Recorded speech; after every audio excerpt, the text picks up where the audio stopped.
कहते हैं घर का बेदी लंका ढाए, यही हाल है। जापान पर अगर हमला हुआ तो ब्रिटेन भेजेगा सेना। जापान और ब्रिटेन में हो गया है एक रक्षा समझौता, लेकिन ब्रिटेन में पहुंच गया पाकिस्तानी डर्टी बम। क्या डर्टी बम? यूक्रेन और पाकिस्तान का क्या है कनेक्शन? क्या यूरेनियम यूके पहुंचा रहा है पाकिस्तान? जानेंगे क्या कुछ चल रहा है जियोपॉलिटिक्स में। बहुत बड़ी खबर निकल कर आई है पाकिस्तान को लेकर। आइए जानते हैं इन खबरों को विस्तार से। दक्षिण चीन सागर में चीन आक्रामक हो रहा है, ये किसी से छिपा हुआ नहीं है और जापान इस बात को बहुत अच्छे से जान गया है कि अमेरिका कल को मदद करेगा या नहीं करेगा उसकी कोई गारंटी नहीं है। एक तो अपने आप को मजबूत करो और दूसरे अपने ऐसे सहयोगी बनाओ जो सहयोगी आपको समय पर साथ दे। और इसके लिए जापान अब पर्सनल लेवल पर भी, यानी कि खुद के लेवल पर भी कई ऐसे गुट का निर्माण कर रहा है,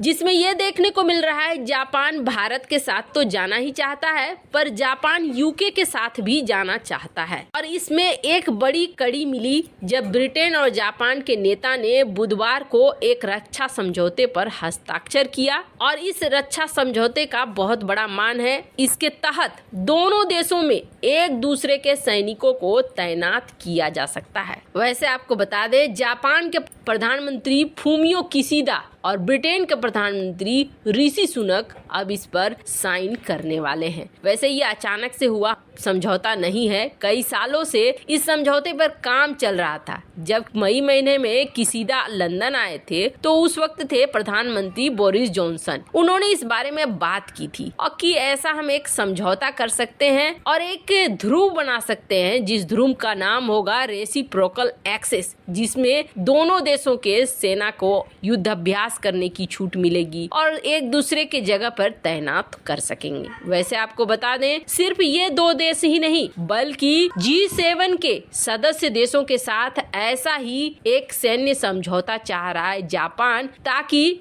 दक्षिण चीन सागर में चाइना को काउंटर किया जा सके। चलो, यूके ने ये तो बड़ा अच्छा काम किया, पर यूके को लेकर एक बड़ी खबर निकल कर आ रही है और इस खबर ने बवाल मचा दिया है कि क्या है कनेक्शन डर्टी बम का, पाकिस्तान का, यूक्रेन का और लंदन का। क्या कहीं कुछ चल रहा है? सबसे पहले तो ये जान लें आप, बाइडेन ने ये बयान दिया था। बयान में बाइडेन ने ये कहा था कि पाकिस्तान दुनिया का सबसे खतरनाक देश है और वो बात बिल्कुल सही है। पाकिस्तान ने ना एक तो परमाणु टेक्नोलॉजी चुराया अमेरिका से और फिर इस परमाणु टेक्नोलॉजी को दुनिया भर में ऐसे ऐसे देशों को बांट दिया जो देश दुनिया के लिए खतरा बन सकते हैं। इसने उत्तर कोरिया को दे दिया, इसने लीबिया को दे दिया, इसने ईरान को दे दिया। ऐसे आरोप लगाए जाते हैं कि जो परमाणु रहस्य है वो परमाणु रहस्य इन सारे देशों तक पहुंच गए।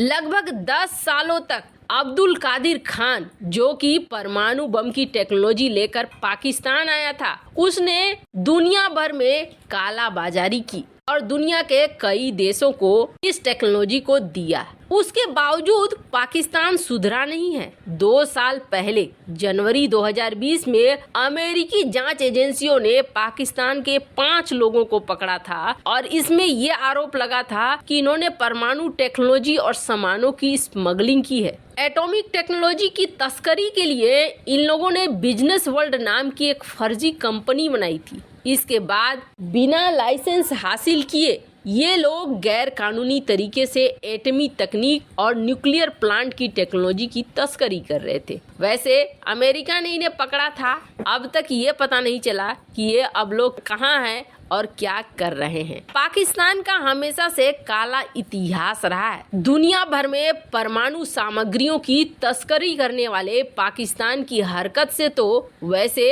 अमेरिका, ब्रिटेन और इजराइल समेत दुनिया के तमाम बड़े इंटेलिजेंस एजेंसी परेशान हैं। पर बुधवार को एक नया कांड कर दिया पाकिस्तान ने। ब्रिटेन की एक अखबार है, इस अखबार ने खुलासा किया कि लंदन के हीथ्रो एयरपोर्ट पर अचानक से सर्च ऑपरेशन जारी किया गया और जब सर्च ऑपरेशन जारी किया गया तो देखा गया कि एक पैकेज है, उस पैकेज को खोला गया, उसमें मिला यूरेनियम। अब देखने की वाली बात थी कि ये यूरेनियम आया कहां से। जब छानबीन होने लगी तो पता चला कि इस यूरेनियम को पाकिस्तान में तैयार किया गया है और कई देशों से होते हुए ये लंदन पहुंचा है। अब इस खुलासे के बाद ब्रिटेन में बवाल मच गया। फिलहाल तो लंदन पुलिस ने इस पूरे मामले की जांच शुरू कर दी। दरअसल ब्रिटेन की अखबार द सन की रिपोर्ट में खुलासा किया गया कि हीथ्रो से जिस यूरेनियम के पैकेट को बरामद किया गया उसे पाकिस्तान से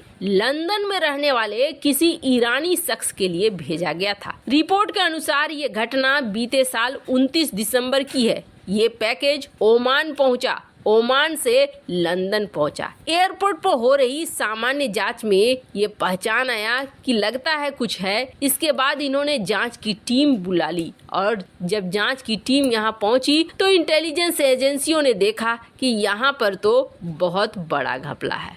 अब पाकिस्तान को लेकर दुनिया को पहले भी शक हुआ है। ब्रिटेन की खुफिया एजेंसी MI6 और स्कॉटलैंड यार्ड पुलिस ने आधिकारिक तौर पर कुछ भी नहीं कहा है, पर यहाँ पर ये जांच में लग गए हैं। पर क्या इसका कुछ यूक्रेन से संबंध है? आखिर क्या है डर्टी बम? क्या डर्टी बम कहीं फटने वाला था? आपको बता दें, डर्टी बम को तकनीकी रूप से रेडियोलॉजिक डिस्पर्सन डिवाइस कहा जाता है। परमाणु बम तो नहीं, लेकिन ये भी खतरनाक होते हैं। परमाणु बमों की तुलना में डर्टी बम को बनाना आसान होता है। इसके साथ ही डर्टी बम का असर वैसे तो परमाणु बमों से कम होता है, लेकिन छोटे विस्फोट के बाद ये एक छोटे इलाके में रेडिएशन को फैला देता है। सिर्फ यूरेनियम नहीं, बल्कि इसमें 137 दूसरी चीजों को मिलाया जाता है। इन्हें रेडियो एक्टिव मटेरियल कहा जाता है या फिर कचरा कहा जाता है। यूरेनियम को इसके लिए ना बहुत ज्यादा साफ करने की जरूरत नहीं होती है। जितना ज्यादा परिष्कृत यूरेनियम होता है ना, उतना ज्यादा खतरनाक होता है। पर हाँ, इस डर्टी बम के जरिए छोटे छोटे विस्फोट किए जा सकते हैं और डर्टी बम बनाना ज्यादा आसान है।